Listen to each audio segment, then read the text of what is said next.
My dear friends, welcome in revision chemistry classes.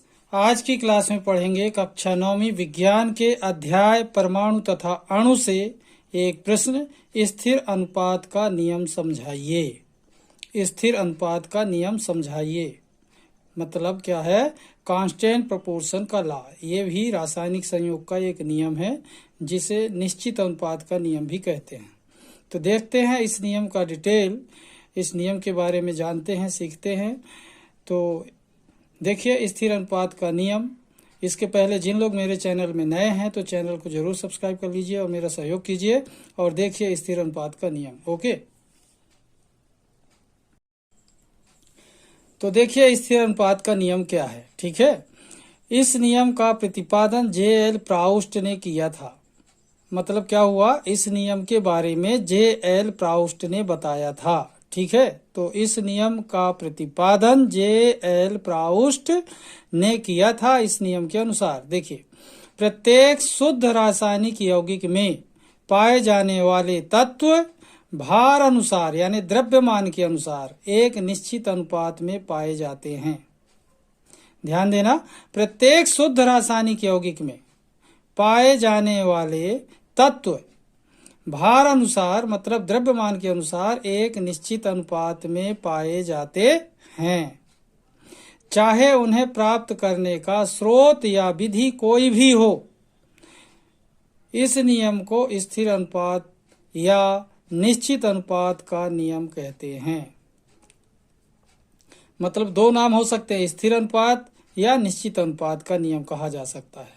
तो एक बार फिर से देखना, प्रत्येक शुद्ध रासायनिक यौगिक में पाए जाने वाले तत्व भार अनुसार एक निश्चित अनुपात में पाए जाते हैं, चाहे उन्हें प्राप्त करने का स्रोत या विधि कोई भी हो। मतलब विधि और स्रोत पर निर्भर नहीं करता, उनका अनुपात हमेशा निश्चित रहता है।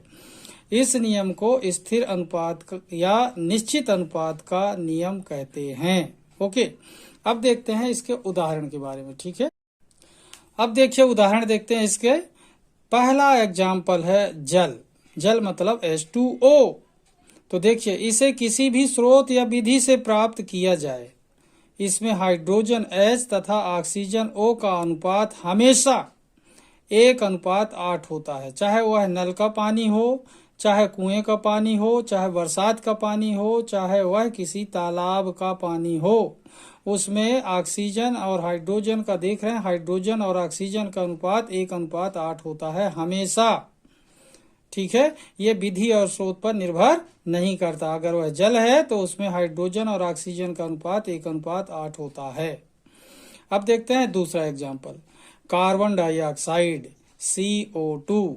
इसे किसी स्रोत या विधि से प्राप्त किया जाए, इसमें कार्बन तथा ऑक्सीजन का अनुपात हमेशा 3:8 या 12:32 होता है। हमेशा ऐसा होता है, चाहे वह कार्बन डाइऑक्साइड किसी भी विधि या किसी भी स्रोत से प्राप्त हो। मतलब इसका यह हुआ कि कोई भी रासायनिक पदार्थ किसी भी विधि से या किसी भी स्रोत से प्राप्त किया जाए, उसमें उसके अवयवी तत्वों का अनुपात द्रव्यमान के अनुसार हमेशा निश्चित रहता है। वह विधि और स्रोत पर निर्भर नहीं करता। इस प्रकार आपने देखा स्थिर अनुपात का नियम, जिसे निश्चित अनुपात का नियम कहते हैं। बहुत ही आसान है, सीखिए, इम्पोर्टेंट है। ये 9th 10th 11th 12th सारे बच्चों के लिए महत्वपूर्ण है, इसलिए सबको सीखना अनिवार्य है। ठीक है, तो आज की क्लास को मैं यहीं पर समाप्त करूंगा। जिन लोग मेरे चैनल में नए हैं तो चैनल को सब्सक्राइब कर लीजिए और मेरा सहयोग कीजिए। तब तक के लिए धन्यवाद। जय हिंद, जय भारत।